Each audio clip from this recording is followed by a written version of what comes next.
It's no secret that Jschlatt is one of the most controversial yet beloved figures on YouTube, cultivating a cult following while creating divisive comedy bits on the passing of notable figures and tragedies. However, one of his most recent controversial bits might have turned into a political statement. Cuomo killed my grandmother.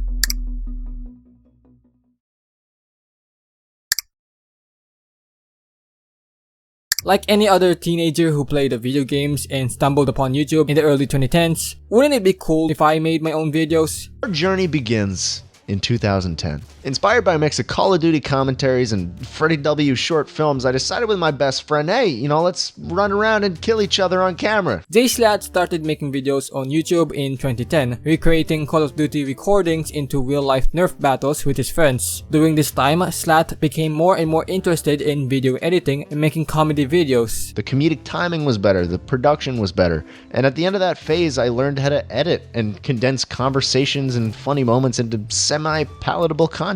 So it didn't really fall flat. I learned a lot in those 2 years. In 2014, Jschlatt began making meme edits before eventually making video essays. For 4 years, Jschlatt grew a sizable community where he met other YouTubers who would become his closest associates, collaborating in a span of over 8 years. But Jschlatt's big breakout in YouTube stardom came one after another. His video, Elon Are You Okay?, currently has over 28 million views. He began streaming on Twitch, playing Minecraft and Roller Coaster Tycoon, and was invited into SMP Live. Some of the members of the Minecraft group eventually began a YouTube group called The Lunch Club, which later became a very successful and popular and still intact fan group. Speaking of intact friend groups, Jschlatt would retire from live streaming but would be invited to the Dream SMP, where he would play a character in the series lore, eventually departing the group to do TikTok reacts. By this time, Jschlatt had grown a cult following, developing inside jokes and bits. However, some of his jokes didn't particularly land with people. In 2019, while live streaming, he would call a viewer the F-slur. Playing that for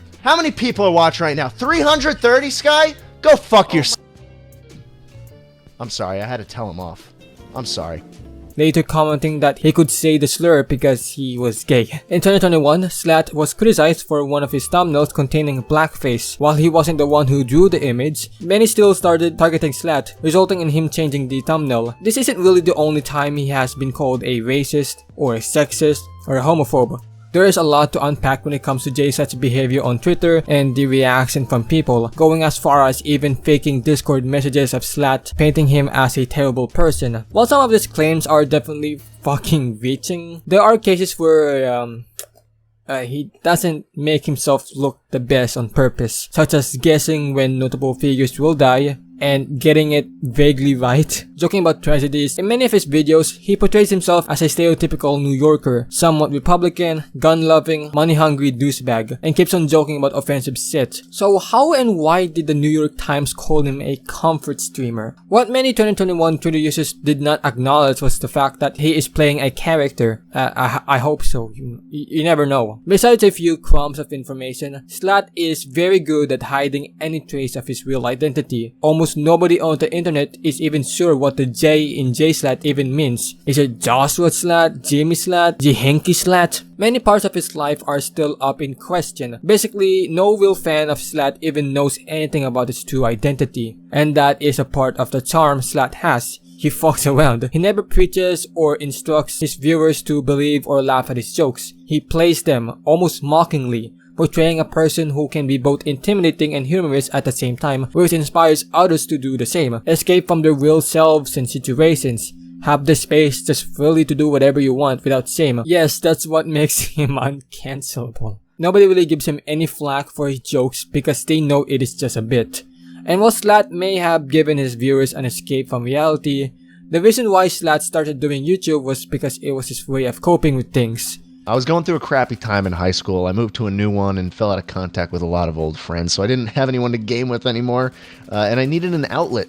This is also a similar theme to his crude jokes. He stated that he witnessed 9/11 when he was just 2 years old and that one of his family members was a first responder. Jschlatt would often use recent events and personal events to make his jokes. Whether it was about his upbringing or just messing with close friends, one of his ways of making jokes may be inspired by personal tragedies. On March 6, 2024, Jschlatt was featured in Ludwig's video where Jschlatt teaches children about Andrew Cuomo, a New York politician. In the video, Jschlatt would state, Andrew Cuomo murdered my grandmother in late 2022.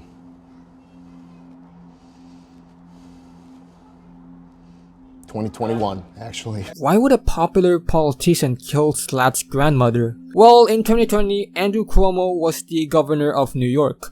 On March 25, 2020, Cuomo issued an order recommending the admission of patients from hospitals to nursing homes, including hospitals where COVID-19 was present. At the same time, the order requires these nursing homes to admit any patient, regardless of COVID testing, and even prohibits nursing homes from conducting COVID tests. By the time the order was undone, 4,500 COVID patients had been sent to nursing homes across New York State. A month later, more than 6,000 nursing home residents died of COVID-19. In 2021, it was found that the local government undercounted the total deaths from the virus within nursing homes by 50%. 17,000 nursing home residents died of COVID-19. In 2024, the House of Representatives found overwhelming evidence proving that Cuomo himself reviewed, edited, and drafted portions of a supposedly independent report of nursing home deaths from COVID-19 to combat criticisms of his administration. As of 2025, the Department of Justice has opened an investigation into Cuomo, potentially resulting in possible prosecution. And yet he was able to run for mayor of New York City, fighting for public safety and housing affordability, running as a Democratic candidate before opting for an independent candidacy after Zoran Mamdani's lead in the Democratic Party race, before winning the position. Whether or not Jschlatt is telling the truth or it's just one of his bits is a question that will remain unanswered. But the stand is that Jschlatt does not like the governor, who was in control of his home state for over a decade, and Jschlatt is not Cuomo's only critic. Allegations of corruption, using taxpayer money and influence to sell a book he wrote, sexually harassing multiple people, and the total amount of legal fees from Cuomo's multiple scandals reached over $60 million, forcing the state to pay all of it. Lingering of an impeachment attempt and public pressure made Cuomo resign from the governorship of New York, whilst denying all allegations of sexual harassment. But among all of his controversies, one controversy has cemented his name into scrutiny, leading to the potential failure of his mayoral dreams because of one sentence. Andrew Cuomo killed my grandmother.